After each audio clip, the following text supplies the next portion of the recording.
여러분, 날아다니는 새들을 보면 상처 없는 새가 없고 걸어다니는 사람들마다 사연 없는 사람들이 없지요. 오늘 이 자리에 여러분들 모두 살아오신 기막힌 삶의 사연들 많으실 텐데요. 오늘은 제가 만난 하나님 여러분과 함께 나누고 싶습니다. 제가 고향이 대구입니다. 그래가지고 오는데 외갓집 가는 기분으로 왔습니다. 옷견에 외할머니도 있고 막 벽수를 쳤습니다. 우리가 다 하나님을 아버지라 부르는 한 가족이지 않습니까? 그렇죠? 여러분들이 오늘 저를 강사라고 심사위원처럼 이렇게 무섭게 저게 제대로 하나 이렇게 보지 마시고, 시집 보냈던 누이 아우가 와서 살아온 얘기 친정 식구들한테 나눈다는, 그럼 외갓집에서 나눈다는 마음으로 함께 은혜를 나누었으면 좋겠습니다. 제가 사는 곳은 강화도입니다. 강화도 와보셨습니까? 억수로 멉니다. 네. 근데 참 아름다운 곳이 많습니다. 지붕 없는 박물관이라고 흔히들 말씀하시는데요. 여러분 한번 당회에서든 여전도에서 봄나들이 한번 언제든지 부담 갖지 말고 마음은 가볍게 두 손은 무겁게 이렇게 해가지고 놀러 오시면 참 좋겠습니다. 여러분 늘 말씀드리지만 여행은 가슴이 떨릴 때 하는 거지 다리가 떨릴 때 하는 게 아닙니다. 그러니까 건강하실 때 많이 다니면 좋겠습니다. 제 이름은 하나님이 주신 귀한 선물 하귀선입니다. 어떠세요? 이름이 참 예쁘죠? 제가 전국을 많은 곳을 다니면서 이름을 딱 소개하면 그 교회 분위기를 딱 영성을 알 수가 있어요. 영성이 깊고 아주 수준이 높으신 분들은 이름만 딱 말해도 간증을 듣기도 전에 어쩌면 그렇게 저렇게 얼굴하고 이름하고 똑같느냐 하면서 막 박수를 하나님께 드려주리. 예, 고맙습니다. 그렇습니다. 감사합니다. 옆구리 찔러가 절받는 것 같습니다. 그래요. 하나님이 주신 귀한 선물, 여러분 하나님이 주신 귀한 선물은 바로 예수 그리스도시지 않습니까? 저는 그 주님을 자랑하는 여러분에게 하나님이 주신 귀한 선물 같은 그런 사람이 되고 싶습니다. 저는 오늘 목사님 간증을 40-50분 하라 하셨는데 벌써 50분이 돼버려가지고 예, 괜찮습니다 하면서 40분, 50분 딱 이렇게 이 짧은 시간에 간증을 어떻게 할까 고민을 하다가 여러분 간증은 솔직하게 말하면 간단히 증거하는 게 간증입니다. 그죠? 길 구구절절 뭐 그렇지 않게 짧지만 임팩트 있게 우리 학생들 졸지 않게 제가 해보겠습니다. 예. 여러분 저는 초등학교 4학년 때부터 17년 동안 결핵이라는 병을 앓게 되었습니다. 전국의 병원이라는 병원, 결핵병원이라는 병원은 몇 달씩 다 입원해 봤고요. 마산에 있는 국립마산결핵병원은 제가 한 병원에 3년을 입원해 있었습니다. 제 젊음의 시간을 거의 저는 병원에서 보낸 셈이죠. 제가 중학교는 6년인가 7년 만에 졸업했고요. 워낙 많이 휴학을 해서 고등학교는 잘 다녀보지 못했습니다. 입학도 못 해봤고 고등학교 요고 시절이 저에게는 없습니다. 제 또래만 해도 교복 입고 학교 다닐 때인데 친구들 교복 입고 학교 가는 모습 병원에서 피를 토하면서 그렇게 창문으로 부러워했던 그 시절이 지금도 저에게는 참 마음의 상처로 남아 있습니다. 17년 이 결핵이라는 병을 앓으면서 여러 가지 결핵의 증상들이 많지만 제가 워낙 오랜 시간을 이 병을 앓다 보니까 기관지가 다 망가져 버려서 천식이 있습니다. 그래서 심할 때는 누워서 잠을 잘 수가 없어서 앞에다 벽에를 쌓아두고 이불을 몇 채 쌓아두고 이렇게 앞으로 엎드려서 1년 동안을 앉아서 밤을 새워봤습니다. 그때는 정말 베개 베고 누워서 1시간만이라도 깊은 잠 한번 자보는 것이 저의 간절한 소원이었습니다. 근데 사실 그렇게 심해지기 전에는 사람이 누워서 잠자는 게 뭐 당연한 일인 줄 알았거든요. 근데 1년을 바닥에 등 한 번 대어보지 못하고 꼬박 앉아서 밤을 새워보니까 사람이 누워서 베개를 베고 잠을 잘 수 있다는 게 얼마나 큰 감사의 조건인지 하나님께 깨닫게 해주셨어요. 여러분, 우리가 사순절 이 기간을 지내는데 여러분들 오늘 밤 예배가 마치고 침상에서 기도하실 때 우리가 다른 기도 잠시 내려두고 정말 내 평생 잊고 살았는데 누워 잘 수 있는 이 건강 주신 하나님께 우리가 오늘 밤은 꼭 감사하고 이 사순절 기간을 참 감사함으로 지냈으면 좋겠습니다. 여러분, 이 감사를, 작은 것에 감사를 고백하는 게 습관이 되는 게 왜 중요하냐면요, 작은 것에 감사할 줄 아는 그 사람에게 우리 아버지는 더 좋은 것으로, 더 많은 것으로 우리의 삶의 감사의 조건들을 더하여 주시는 분이시기 때문입니다. 여러분들이 감사함으로 받는 그 복을 꼭 소유하셨으면 좋겠습니다. 제가 평지를 걸어가도 숨이 차고 2층 계단을 올라가려면 몇 번을 쉬어야지 2층 계단 올라갈 만큼 제 폐가 많이 망가져 버렸습니다. 한 번씩 피를 토하면, 피를 토하는 건 시간을 예고하고 토해지는 게 아니거든요. 새벽이고 밤이고 예측할 수 없이 피가 넘어오기 때문에 언제나 제 옆에는 늘 세수대야가 그림자처럼 저를 따라다녔어요. 이런 두루마리 휴지나 손수건 같은 걸로는 그 많은 피들을 감당을 할 수가 없어서 세수대야의 동이 피를 토해내고 병원에 실려가서 지혈제를 맞고 어느 정도 피가 멈춰지면 또다시 집으로 실려오는 그런 생활을 참 반복하며 오랫동안 살아왔습니다. 제가 몇 년 전만 해도 제가 오늘 안동을 오면서 자연이 너무 예쁘잖아요. 이렇게 오는데 그런 마음이 들었어요. 몇 년 전만 해도 제가 중환자실에 산소 꽂고 대소변 다 받아내면서 그렇게 살았었거든요. 그래서 저에게 다시는 이런 산소호흡기를 떼고 자유로운 몸으로 이 평범한 일상을 살게 되리라고는 생각지도 못했어요. 근데 하나님께서 이 은혜를 주셔서 안동까지 여러분 뵙게 됐고, 제가 12월 달부터 몸이 많이 안 좋아져서 산소호흡기를 끼고 살았어요. 근데 목사님하고 집회를 약속할 때는 컨디션이 좋았을 때여서 가겠습니다 약속을 했는데 갑자기 몸이 안 좋아져서 제가 말씀을 드렸죠. 다음에 조금 따뜻한 봄날에 하면 어떨까요? 말씀드렸더니 목사님 믿음이 저 믿음보다 훨씬 좋으셔서 그때는 건강할 거라고 오실 수 있다고 하신 것 같아서, 그래서 저는 정말 긴가민가했거든요. 근데 2주 전에 산소호흡기 떼고 이렇게 건강한 몸으로 여러분들 뵙게 됐습니다. 하나님 감사합니다. 아버지 그래요. 건강한 호흡으로 편안하게 숨 쉬면서 이렇게 주님 앞에 예배하러 나올 수 있다는 이 은혜가 우리가 얼마나 큰 은혜인지 여러분 기억하는 오늘 하루였으면 좋겠습니다. 제가 그때 몸무게가 30kg도 나가지 않는 뼈밖에 없는 그런 해골 같은 몸을 가지고 병원을 이 병원 저 병원 다 다니다가 일반 병원은 병원비가 비싸니까요 오랫동안 입원을 해 있을 수가 없어요. 그래서 마산결핵병원에 다시 입원을 하러 갔죠. 그랬더니 의사 선생님께서 더 이상 먹을 약이 없고 치료할 방법이 없다 그러면서 집으로 돌아가서 잘 먹어야 낫는 병이니까 영양가 있는 음식이나 먹으면서 새로운 결핵약이 개발될 동안 기다리는 것이 좋겠다 그러면서 집으로 돌아가라 그러시더라고요. 근데 제가 그때 집으로 돌아갈 수 있는 상황이 못 되었어요. 제가 몸도 참 아팠지만 제가 그때 성장하면서 어머니라고 불러야 됐던 새엄마들이 5분 계셨거든요. 그러니까 제가 그때는 친엄마가 나가시고 새엄마랑 살 때여서 피를 토하는 전염병을 앓고 있는 남의 자식을 그렇게 따뜻하게 저를 돌봐주시는 새엄마들이 예수님을 믿었으면 제가 도움을 받았을 텐데 그때는 그런 새엄마들이 없었어요. 그러니까 집으로 돌아가는 게 저에게는 지옥 가는 것처럼 싫었어요. 여러분, 사람이 절박해지면 부끄러운 게 없어져요. 제가 의사 선생님께 막 울면서 부탁했죠. 제 병이 낫든 낫지 않든 병원에서 있을 수 있는 기간만이라도 있게 해달라고.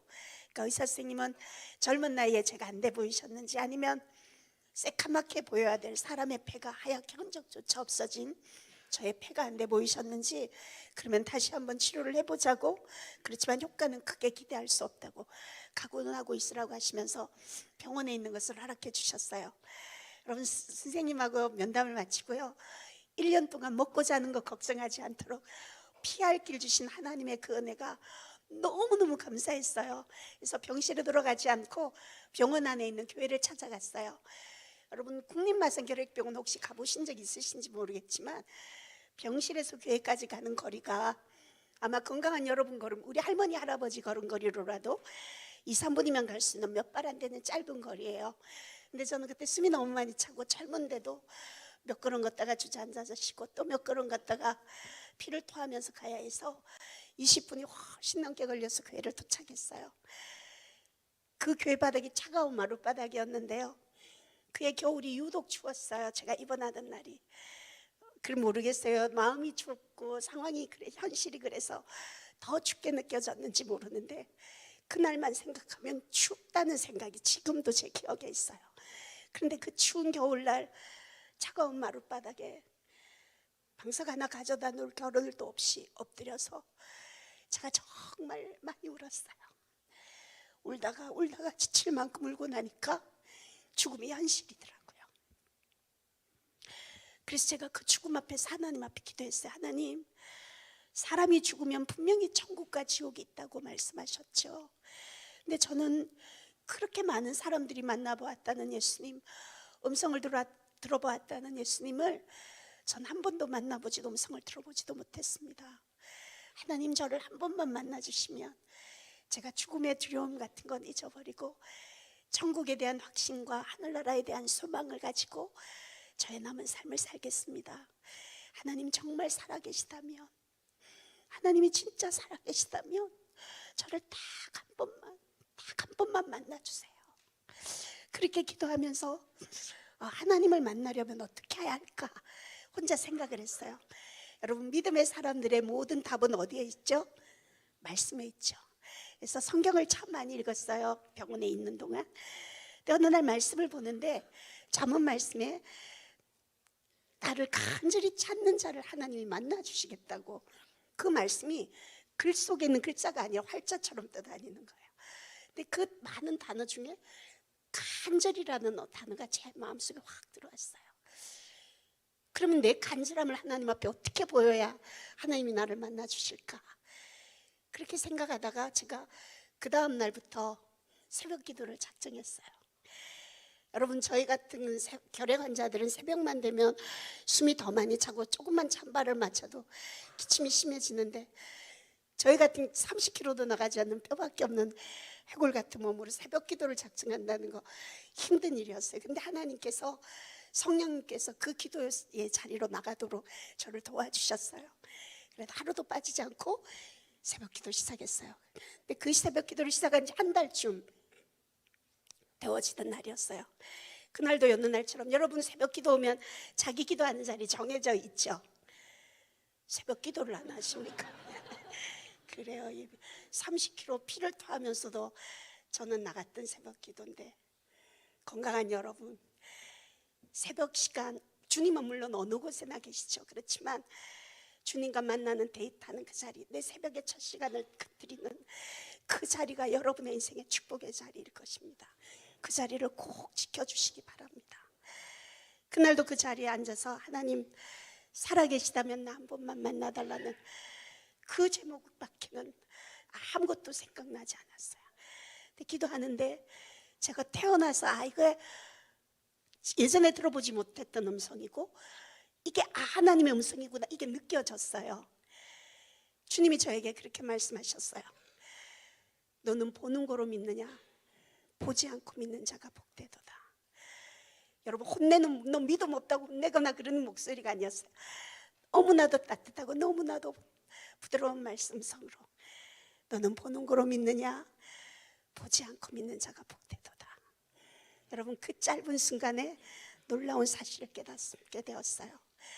바람이 어디서 와서 어디로 가는지 우리 눈에 보이지 않아서 볼 수 없지만 그 시원한 바람으로 우리가 바람의 존재 알 수 있는 것처럼, 우리 주님 내 눈에 보이지 않아서 내가 볼 수 없고 만질 수 없어도 언제나 우리 주님은 늘 평안함으로 내 안에 늘 나와 함께하고 계신다는 사실을 깨닫게 하셨습니다.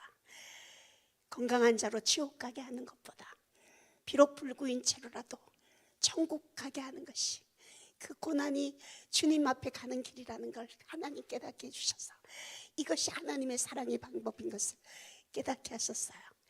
여러분, 하나님의 사랑이 깨달아지고 믿어지니까요, 이 환경하고는 상관없이 이 세상에서 나보다도 행복한 사람은 없다고 생각이 바뀌어졌어요. 너무너무 행복했어요. 여러분, 하나님을 만나고 은혜를 받은 사람은 앉아서 신세한탄하고 울고만 지내지 않아요. 나도 누군가에게 내가 받은 하나님의 사랑 전해주고 싶다는 마음이 들었어요. 여러분, 제가 이 결핵계에 17년간 몸담고 있다 보니까 제가 이래봬도 결핵계에서는 거성입니다. 결핵계 사기선애가 모르면 간첩인데요, 워낙 유명하다 보니까 많은 결핵 환자들이 저에게 별명을 지어줬어요. 뭐라고 별명을 지어줬냐면 이병동 쌕쌕이라고 지어줬어요. 제가 걸어다닐 때 숨을 쌕쌕 끓이고 쉬니까 그 많은 환자들이 저에게 이병동 쌕쌕이라 불렀어요. 제가 비록 이병동 쌕쌕의 몸이지만 내 건강으로 내 몸으로 할 수 있는 주일이 무엇일까 하나님 앞에 기도했어요. 근데 하나님께서 저희 병실 바로 앞에 있는 중환자 병실을 기억나게 하셨어요. 그래서 중환자 병실에 가서 산소를 먹고 있는 환자들 산소도 조절해드리고, 피를 토하는 환자요, 여러분, 이 호흡기 질환 환자 중에 저보다 많이 피를 토해본 사람은 없을 거예요.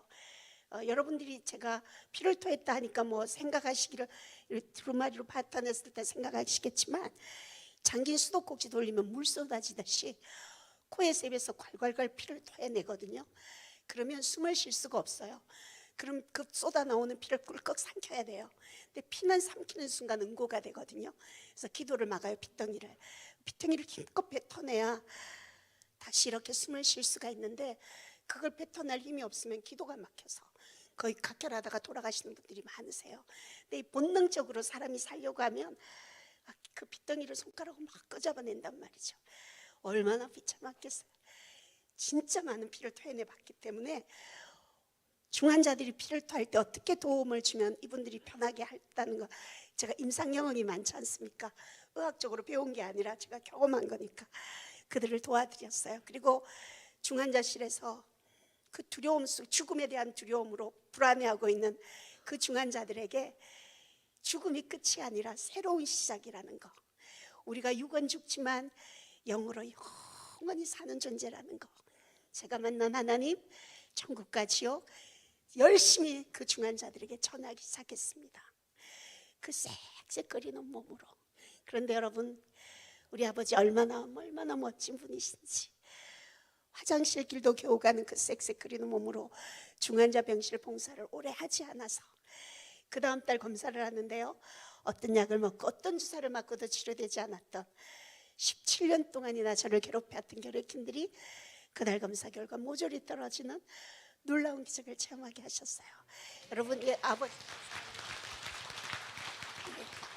여러분, 저는 지금 이 왼쪽 배는 하나도 없습니다. 이게 수술을 해서 없어진 게 아니라 17년 동안 날아오면서 결핵균들이 다 갉아먹어버려서 다 녹아내려서 왼쪽은 하나도 없어요. 그래서 받쳐주는 폐가 없기 때문에 이렇게 서 있거나 걸어 다닐 때 왼쪽 어깨가 기르뚱해져 있어요. 그리고 그나마 있는 오른쪽 폐도 정상적인 여러분들은 상엽, 중엽, 하엽, 세엽의 폐가 있어요.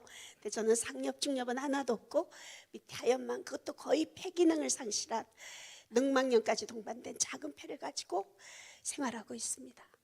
여러분, 결핵이라는 병이 다 나았다고 해서 금방 호흡이 정상적으로 돌아오는 게 아니라 이미 없어진 만큼의 폐활량을 못하기 때문에 제가 지금 앉게 된 지가 오랜 시간이 지났지만 지금도 평지를 걸어가도 숨이 차고 2층 계단 오르려면 몇 번 쉬어야 합니다. 참 조심하지만 제 말하는 숨소리가 여러분에게 들려질 것입니다. 근데 이렇게 말하는 것도 숨차고 평지를 걸어가는 것도 숨찬 제가요, 이 호흡으로도 하나님을 찬양할 때는 별로 숨차지가 않아요. 그래서 이제는 더 심한 것이 생기지 않도록 다시는 죄를 범치 말라 당부하신 아버지의 당부의 말씀을 늘 기억하면서, 저는 저를 살려주신 하나님께서 제 생명을 연장시켜 주신 거 후회하시지 않도록 저의 남은 삶을 하루하루 오늘이 마지막 날인 것처럼 그렇게 최선을 다해서 사랑하며 살아가기를 원합니다. 여러분 몇 년 전부터 저희 같은 결핵 환자들에게도 장애인증을 주도록 법이 바뀌어졌어요. 제가 마산결핵병원에 장애 진단을 받으러 갔는데 의사 선생님이 자기들이 배운 의학으로는 제가 설명이 안 되는 환자래요. 그러면서 오후에 이제 검사 결과가 나와서 의사실에 들어갔더니 선생님께서 그렇게 말씀하셨어요. 그 까다로운 보건복지부 규정대로 해도 저는 의학적으로는 1급 장애를 받을 수 있는 사람이래요. 의학적으로는. 근데 이게 일반 상태가 워낙 이렇게 좋으니까 1, 2급 별 차이 없으니까 2급 정도면 무난하겠다면서 제가 2급 장애를 주셨어요. 여러분 장애 등급에 대해서 잘 모르시는 것 같은데 2급은 여러분 1급 다음에 2급이에요. 중증장애예요. 항상 보호자가 따라다녀야 되는 중증장애인데 제가 2급 장애인입니다 말씀드리기 전까지 여러분 이렇게 예쁜 장애인 훨씬 여러분들이 저게 정신장애도 있나 막 이러면서 비웃는 것 같은데 저는 제게 주신 하나님이 주신 장애인증에 대한 자부심이 대단해요.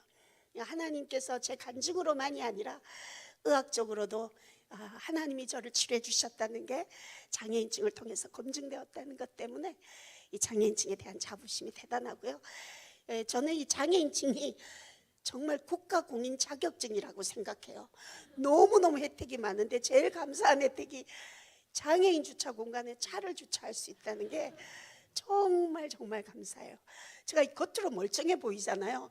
큰 마트에 이런 데 가면 장애인 주차 공간에 차를 주차하고 이렇게 휠체어를 안 타고 이렇게 내리면 안내하는 총각들이 저를 신고하려고 이렇게 봐요. 어떤 날은 막 내가 그 총각한테 내가 17년 동안 폐를 알아가 설명하기가 그래가지고 그냥 절고 들어갈 때도 있고 막 그래요. 혼자 한 번씩.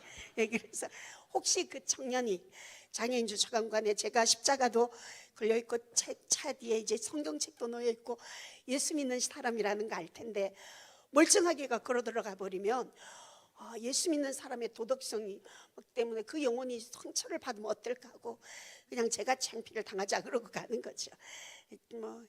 그렇습니다. 근데 하나님은 너무 멋진 분이신 것 같아요. 이렇게 가쁜 호흡을 가진 저도 좋은 사람을 만나서 결혼을 시켜주셨어요. 저희 남편이요 목사님인데요 참 착해요. 진짜 착해요. 착하기만 해요. 죽겠어요 정말. 목사님들 착한 거는 이거 답이 없어요. 답이. 제가 결혼한 지가 이제 29년 이제 올해 30년 되어 가는데요 전 남아있는 배가 워낙 작기 때문에 아이를 가질 수 없다는 의사의 진단을 받았습니다.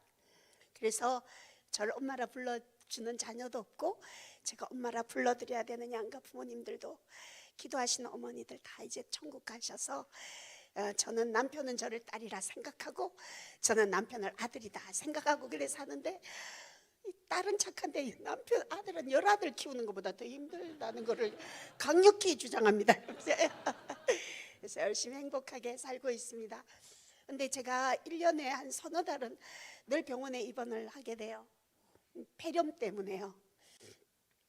이제 폐가 다 망가져 있으니까 염증이 많이 생겨서 자주 폐렴이 와요. 그래서 병원에 입원을 하는데 한 번은 의사 선생님께서 저보고 폐활량 검사를 했더니 이제 제 폐활량 기능이 폐활량이 이제 15%밖에 없대요. 남아있는 게. 여러분들 왜 핸드폰 배터리 여러분은 100% 충전된 거 갖고 계시고 저는 이제 15% 깐딱깐딱한 거 들고 있다 이렇게 이해하면 조금 여러분에게 이해가 될지 모르겠어요.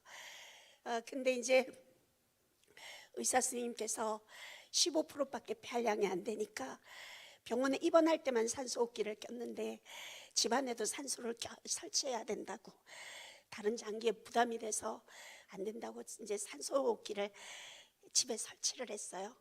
그래서 커다란 산소를 통을 갖다 놓고 이제 생활을 하는데 의사 선생님께서 우리나라 연대 세브란스가 이 폐이식으로는 최고의 권위를 갖고 있는 병원이라고 폐이식이 됐는지 한번 진단서를 끊어주셨어요. 제가 폐이식이 뭐지 하고 갔더니 여러분 간이식 뭐 이런 거 들어보셨죠? 그런 것처럼 폐도 이식이 되는데 이 폐이식이 어떤 정도냐면 효과가 어느 정도냐면 이 에크모라고 인공호흡기 아니고 피로 산소를 공급하는 최고의 중환자들에게 중환자가 이 폐이식 수술을 하고 나면 수술한 지 4개월 만에 등산을 다니고 유럽 여행을 다닌다는 거예요. 제가 직접 그런 분하고 통화를 다 했어요. 또 조사를 열심히 해봤죠. 그랬더니 너무너무 상황이 좋은 거예요. 그래서 너무너무 기대를 하고 병원에 갔죠. 연대 세브란스에 갔더니 이제 박사님이 저의 펫CT를 이렇게 돌려보시고는 저보고 그러시는 거예요. 제가 이쪽이 하나도 없다 그랬잖아요. 그랬더니 하나도 없는 폐를 오랫동안 비워두다 보니까 다른 장기들이 그곳으로 다 자리를 잡아버렸대요. 그래서 건강한 폐를 떼내와도 저는 집어넣을 공간이 없다고, 저는 폐이식 대상이 되지 않는다고 그러시는 거예요. 그러면서 의사 선생님, 박사님이 저보고 그러셨어요. 근데 도대체 뭐 하는 사람이냐고 저보고 물어보셨어요. 근데 사실 이거에는 조금 이제 그게 있는 게 뭐냐, 이유 사연이 있는데, 제가 생각했어요. 병원에 갈 때 아주 예쁘게 가면 의사 선생님도 예쁜 환자를 좋아할 거다, 이래서 생각을 하고 예쁘게 하고 갔어요. 그러면 불쌍해서 수술 날짜도 좀 빨리 잡아주고 막 그러지 않을까 하고 이렇게 하고 생글생글 웃고 있으니까 박사님 펫CT를 보니까 폐는 15%밖에 없어서 폐가 엉망이 되어 있는데 일반 상태가 건강하게 이렇게 생글생글 웃고 있으니까 궁금했던가 봐요, 제가 하는 일이. 그러면서 박사님이 저보고 그러셨어요. 너무너무 장하다고, 그 오랜 세월을 이 병원과 함께 오는데 어떻게 이런 미소로 이런 건강 상태를 유지하고 있느냐고. 근데 이제부터 더 조심해야 된다고. 폐활량이 떨어지기 때문에 감기나 폐렴이 생기면 절대 안 되니까 정말 살얼음판 걷듯이 조심하고 조심해야 된다고 저를 몇 번이나 어깨를, 아이고 네 목사님 감사합니다. 몸도 약하신데 이렇게. 네. 그랬어요. 그 의사 선생님하고 면담을 마치고 제가 의사실 문을 닫고 그 로비에 벤치가 있더라고요. 의사가 있더라고요. 거기 앉아서 저도 모르게 눈물이 왈칵 쏟아지는 거예요. 저는 폐이식을 참 기대하고 살았거든요. 여러분, 제가 초등학교 4학년 때부터 지금까지 여러분이 편안하게 쉬는 그 호흡을 저는 쉬어보지 못했어요. 제 호흡을 한번 체험해보고 싶다 그러시면 일반 마스크 말고 구사 마스크 있지 않습니까? 그거 10개는 조금 가장될 거가 한 7개를 한 번에 딱 쓰고 있으면 그게 제 평소의 호흡이다, 이렇게 생각하면 되실 거예요. 여러분, 숨이 차면요 삶의 질이 참 떨어져요. 불편한 게 정말 많아요. 그래서 폐이식을 너무너무 기대했었거든요. 근데 폐이식이 안 된다는 말씀을 듣고 잠깐 울다가 제가 얼른 눈물을 닦고 제가 그 로비 의자에서 하나님 앞에 그렇게, 연세대 병원 로비에서 그렇게 기도했어요. 하나님은 제 치료를 의사 선생님들에게 맡기지 않으시고 하늘이 직접 돌보시려고 하는 거죠. 하나님, 제 생명은, 제 목숨은 하늘이 돌보는 목숨입니다. 아버지가 책임져 주세요. 그리고 눈물 닦고 집에 돌아왔어요. 여러분, 제가 오늘 이 동부교회 와서 우리 어린이들도 있고 여러분들 믿음에 있는 사람들에게, 여러분 제가 그렇게 힘들었는데 15%밖에 폐활량이 없었는데 연대 세브란스에서 폐이식을 해서 그렇게 힘들었던 제가 이제는 이렇게 건강하게 됐습니다. 하나님께 영광 돌립니다. 막 그러면 얼마나 좋겠어요, 그렇죠? 그런데 여러분 잘 생각해 보세요. 폐이식이 성공해야만이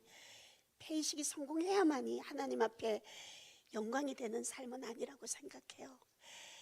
이 가쁜 호흡을 가지고도 제가 하나님 원망하지 않고 감사하면서 제 삶의 자리에서 최선을 다해서 하루하루 살아가는 것, 이것이 진정 하나님 앞에 영광 돌리는 삶이 아닐까 생각합니다.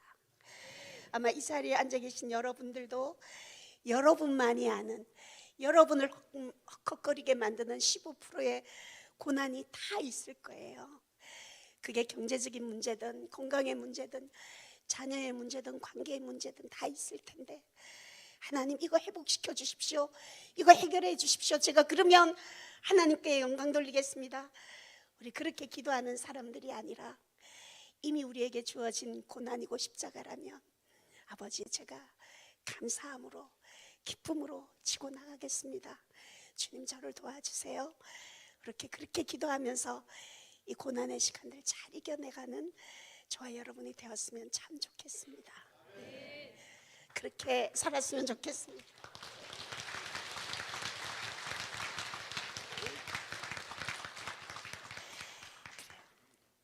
저 참 많이 자주 아파서 병원에 한번 입원하면 서너 달은 입원을 하게 돼요. 근데 제가 얼마 전에 입원해서 4개월을 병원에 있었거든요. 하루에 그 항생제, 고단위 항생제를 7병을 맞았어요. 그런데도 염증이 줄어들지 않는 거예요. 3개월쯤 되니까 이게 숨이 차니까 잠을 못 자니까 꼬박 밤을 새는 거예요. 수면 유도제, 신경 안정제, 수면제 뭐 5알을 먹어야 한두 시간 잠깐 졸고, 그리고는 맨정신으로 그 긴 병원 생활을 하는 건데 너무너무 힘드는 거예요. 그런데 치료를 하면 나아져야 될 텐데 계속 더 나빠져서 병원에 입원해 있는 3개월쯤 되니까 나중에는 이 병실에 바로 옆에 있는 화장실 있지 않습니까? 그 화장실 걸어서 못 가겠는 거예요, 숨이 차서. 그래서 누운 채로 대소변을 다 받아냈어요. 여러분, 제가 나이가 이제 환갑 지났거든요. 그래 안 보이지? 근데 그러다는데 인지가 없으면 괜찮은데 정신은 멀쩡한데 이 누운 채로 대소변을 받아내며 살아야 되는 그 삶이 이게 너무너무 싫은 거예요. 근데 의사 선생님께서 4개월이 되니까 이제 더 이상 치료할 항생제가 없다고 퇴원을 하라 그러셨어요. 그래서 처음 입원할 때는 걸어서들 입원했는데 나올 때는 휠체어 타고 산소호흡기 끼고 집에 퇴원을 했어요. 이제 제가 자녀가 없으니까 돌봐줄 사람이 남편 외에는 없잖아요. 그런데 한 병원에, 대학병원에 입원했다가 어느 정도 일정 기간이 지나면 퇴원했다가 또 입원을 해야 돼요. 그래서 얼마 있으면 또다시 입원을 하러 가요. 간병인이 있는 병실로 입원을 하러 가야 되는데 그때는 정말 죽기보다 병원 가는 게 싫은 거예요. 그래서 남편에게 설득했어요. 여보, 나는 병원에 가고 싶지 않다. 나를 금식기도원에 좀 데려다 달라 그랬어요. 그때 남편이 아니, 몸이 이런데 잘 먹어야 되는데 무슨 금식기도냐고. 그래서 아니, 나는 이렇게 하루하루 살아가는 게 나는 의미가 없다. 나는 주님을 만나야겠다. 설득해서, 가족들을 설득해서 21일을 작정하고 금식기도원에 들어갔어요. 다른 수면제, 항생제 바구니로 한 바구니 있는 그 약들은 하나도 가져가지 않고 산소호흡기만 들고 기도원에, 금식기도원에 들어갔어요. 금식기도 안에서 있었던 그 기가 막힌 사연들은 뭐 이 시간 안에 다 말씀드릴 수 없는데, 금식 16일째 되던 날 주님이 저를 만나 주셨어요. 여러분, 하나님이 어떻게 만나 주셨는지 궁금하시죠? 하나님이 하얀 옷을 입으시고요, 짠하고 나타나셔가지고 내다 막 이렇게 만나 주시는 게 아니더라고요. 제가 이 금식기도원의 1인실을 산소통이 돌아가는 산소 소리가 너무 거칠게 크게 들리기 때문에 다른 분들하고 함께 쓸 수가 없어서 1인실을 썼는데, 그 제가 거주하고 있는 그 방안이 16일째 되는 날 산소방처럼 너무나도 편안하게 숨이 쉬어지는 거예요. 그래서 너무 놀라가지고 이게 무슨 일이지 하고 제가 꼭 끼고 있던 산소 코트를 빼봤어요. 그런데도 편안하게 숨이 쉬어지는 거예요. 아마 천국에 있다면 그런 편안함, 그 평온함을 느꼈을 것 같아요. 이거는 경험해보지 않은 사람들은 말할 수 없는, 주님과 저만이 아는 신비죠. 너무너무 행복했어요. 그러고 있는데 그날, 여러분 잘 아실지 모르겠어요. 박효진 장로님이라고 감호소 이제 교도관 장로님, 간증하시는 장로님이 계시는데, 장로님하고 30년 지기라 장로님 제가 병원에 입원해 있을 때도 이제 마지막이다, 기선아 준비해라 그러시고 가셨는데, 제가 금식구인원에 가 있다는 거 아시고 계속 체크하고 기도 전화하셨어요. 전화가 오신 거예요. 제가 그 얘기를 해드렸더니 장로님이 저보고 야 임마, 응답 받으면 금식은 끝내는 거야 그러면서 저를 데리러 강화도에 기도원으로 왔어요. 그래서 저하고 함께 집으로 돌아왔는데, 그때부터 여러분 호흡기를 빼고 살기 시작했어요. 예, 감사해요.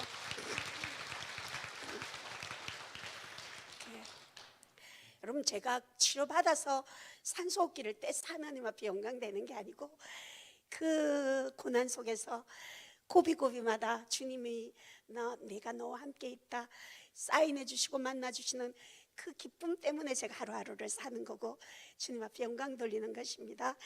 예, 근데 이제 퇴원을 해서 금식 기도를 마치고 나왔던 그 즈음에 코로나가 발병이 됐습니다. 저는 기저질환자라서 코로나 걸리면 큰일 나잖아요. 근데 저를 도와주는 장애인 활동보조사님이 막 돌아다니시다가 코로나에 확진이 돼갖고 제가 코로나 걸렸어요.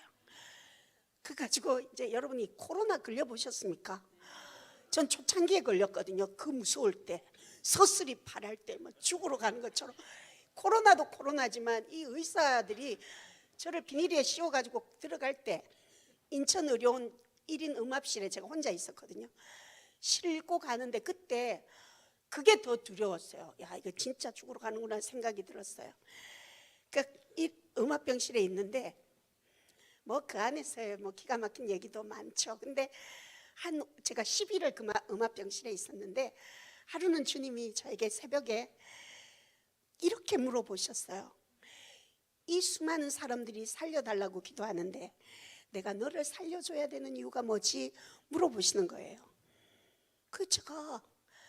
저는 너무 이제 막바지에 왔기 때문에, 제가 어른들 말씀하시잖아요. 내 병은 내가 알아, 내 몸은 내가 알아 그러시잖아요.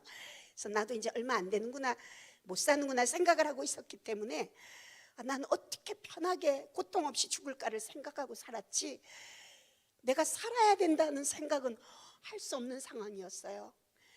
근데 주님은 저에게 내가 너를 살려줘야 되는 이유가 뭐지? 제가 살아야 되는 이유를 물어보시는 거예요. 제가 여러분 자식이 있어서 하나님 내 새끼 결혼할 때까지만 살려주세요 말할 자녀도 없고, 제일 먼저 남편이 생각났어요. 참 여러분 착한 남편이지만 잘하고 잘못해주고를 떠나서 긴 세월, 그 긴 30년 세월 언제 호흡곤란이 올지 모르는 아내를 옆에서 돌보는 저희 남편 목사님 상이 참 클 것 같아요. 그 사람이 생각이 나는데 전 하나도 미안하지 않았어요. 내가 주님 앞에 가면 이제 비로소 이 사람이 화를 자유롭게 날 수 있겠구나, 그런 생각 때문에 남편에 대한 미련도 하나도 없었어요. 근데 하나님이 내가 너를 살려줘야 되는 이유가 뭐냐 딱 물으시는데 저는 이 땅의 작은 개척교회 사모님들이 제일 먼저 생각났어요. 저는 30년 전부터 사모님들을 섬기는 사역을 하고 있었거든요. 그래서 매년 진짜 목회의 무게 위에 가난의 짐까지 안고 살아가는 작은 개척교회 사모님들, 여러분 사모님들의 삶은요 아마 이 교회 담임 목사님, 부교육자 목사님, 사모님들 다 그러실 거예요. 제가 30년 세월을 사모님들을, 아픈 사모님들, 작은 교회 사모님들을 보면서 느낀 마음, 사모님은 사모가 뭐라고 생각하세요? 라고 물어보신다면 저는 이렇게 한마디로 정의하고 싶어요. 사모는 젖은 옷을 입고 살아가는 사람입니다. 그렇게 말씀드리고 싶어요. 여러분 생각해 보세요. 물에 젖은 옷을 입고 좋은 집에 가서 좋은 식당에서 음식을 대접받은들 불편하지 않겠습니까? 그렇죠? 저는 사모님들의 삶이 그렇다고 생각해요. 그래서 그들을 위로할 수 있는 매년 3월 5일을 사모의 날이라 지정해서 전국에 저희가 원래 며칠 전에 사모데이 행사를 했는데요, 매년 1000명이 넘는 사모님들 함께 모여서 장한 사모님 시상도 하고 열심히 해서 사모님들을 격려하는 시간, 사모데이 시간이 원래 13년 했습니다. 그리고 강화도에서 1년 코스로 사모다움 선교회라는 선교회를 만들고 사모대학을 진행하고 있고요.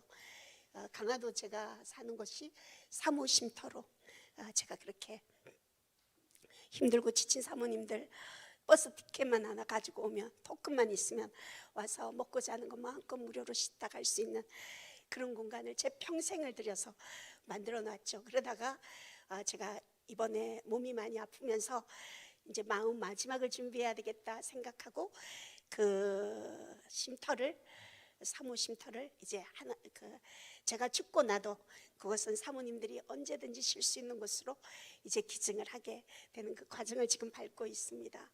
여러분, 한국 돈 아무리 많이 갖고 있어도요, 외국 가면 한국 돈 하나도 못 씁니다. 아시죠? 그래요. 우리 한국에 이 땅에 거 아무리 많이 갖고 있어도 천국 가면 그거 하나도 소용없습니다.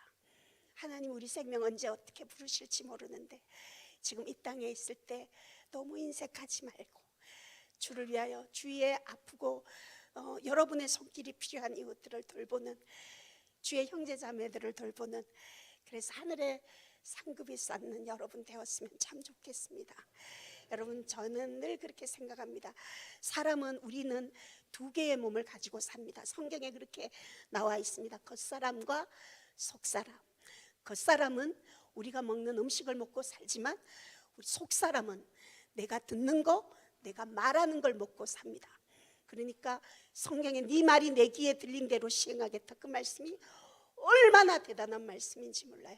우리가 정말 말소심해야 되거든요. 그래서 여러분들이 영의 기도, 육신에 이거 주세요, 이거 주세요, 이거 살려주세요, 이거 고쳐주세요, 그런 없어지는 이 땅의 것 구하는 사람이 아니라 내 영혼을 말씀으로 먹이고 기도하는 그 깊은 성령님과 동행하는 그 기도 속에 여러분들이 사셨으면 좋겠고요. 성령의 뜻대로 기도하고 성령의 뜻대로 말하고 성령의 뜻대로 삶을 살다가 저와 여러분 꼭 천국에서 배웠으면 참 좋겠습니다. 여러분 어떠세요? 제가 불쌍하게 보이시나요? 행복해 보이죠? 그래요. 많은 분들이 저보고 그래요. 사모님 그 섹스거리는 호흡으로 이제 좀 편안하게 사모님만을 위해서 사시죠. 그렇게 말씀하세요. 여러분 생각해 보세요. 제가 제 한 몸 위해서 좋은 음식 먹고 좋은 집에서 먹고 자고 살면 그 짐승과 뭐가 다르겠어요? 그렇죠? 단 하루를 살아도 내가 하나님 앞에 기억되어지는 사람으로 한 영혼을 살리고 실족해 있는 사모 한 사람 한 사람을 위로하고 격려하고 그렇게 살아가는 그것이 하나님 앞에 사는 저의 삶이 아닐까 생각합니다. 여러분, 가쁜 호흡을 가진 호흡기급 장애인도 이렇게 하나님 앞에 최선을 다해서 살아가는데 정말 건강한 호흡, 넉넉한 호흡을 가진 여러분들은 어떻게 사실지 모르겠어요. 주님 앞에 여러분이 이 상황에서도 불평하고 원망하고 살아간다면 하나님이 볼 때 제가 건강 정상인이고 여러분이 장애인이고 그러지 않을까 생각합니다. 이제 간증 마무리하겠습니다.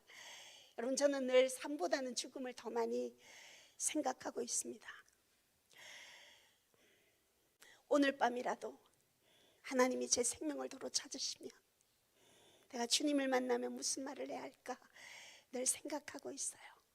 여러분, 저는 주님을 만나면, 여러분은 주님 만나면 무슨 말 할까 다 생각해 놓으셨어요? 나는 오래 살 거다 이런 생각하고 미리 그건 알 수 없습니다. 전 오늘 밤이라도 주님 만나면 제가 첫 마디 주님 감사합니다. 저는 그 말씀을 제일 먼저 드리고 싶어요. 그러면 우리 주님이 보실 때 제가 어떤 인생을 살아왔는지 아시잖아요. 제가 일일이 여러분 앞에 제 살아온 삶의 사연, 기막힌 얘기들 다 드리지 못했지만 참 힘든 시간들, 아픈 시간들을 많이 살았습니다. 그런 제가 주님 감사합니다 고백했을 때 그 사랑 많으신 주님이 오냐 그러지 않으실 것 같아요. 보좌에서 내려와서 저를 꼭 안아주시면서 아니야, 너 그렇게 힘들고 어려웠는데 잘 살아줘서 내가 너 때문에 더 고마웠다. 제가 주님 앞에 칭찬받고 싶습니다. 여러분, 우리 모두 언젠가는 주님 앞에 서게 될 텐데 며칠 가지 않는 사람의 칭찬 때문에 행복했다가 불행한 그런 어린아이 신앙이 아니라 우리 주의 일하다가 수고하고 애쓴 거 아무도 몰라줘도요, 어느 날 주님 앞에 섰을 때 우리 머리카락까지 다 세시는 주님께서 너 그때 나 때문에 손해보고 나 때문에 양보하고 참아줘서 내가 정말 너 때문에 그때 고마웠다. 주님과 나눌 수 있는 사연들이 많아졌으면 좋겠습니다. 우리 주님과 함께 천국에서 여러분 뵙고 싶습니다. 제가 오늘 찬양 한 곡 준비했는데요, 호흡기급 장애인이 부르는 찬양 한번 들어보고 싶지 않으십니까? 찬양하겠습니다. 우리 주님 사랑합니다. 그리고 안동 동부성도 여러분 정말 사랑합니다. 참 제가 강단에 서자마자 이렇게 눈물을 잘 안 흘리는데 억수로 오늘 여러분하고 제가 안동에 한번 따로 놀러 와도 되겠습니까? 목사님 놀러 오겠습니다. 그 대신 여러분도 저희 강화도 한번 놀러 오시면 항상 마음은 가볍게 두 손은 무겁게 찬양하겠습니다. 우리 주님께 찬양하겠습니다.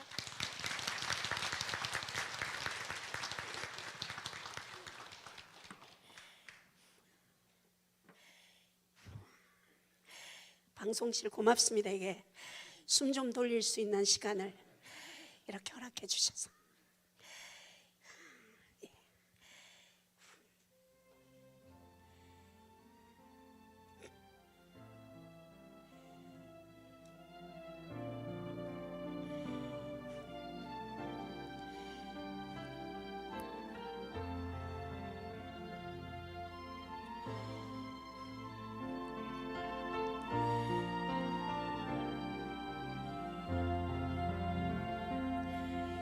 주님 한 분밖에는 기억하지 못해요. 처음 주를 만난 그날 울며 고백하던 뭐 주님 한 분밖에는 같이 부를까? 제가 가사를 깜빡했어요. 제가 3개월 만에 처음 집회를 다시 하는 바람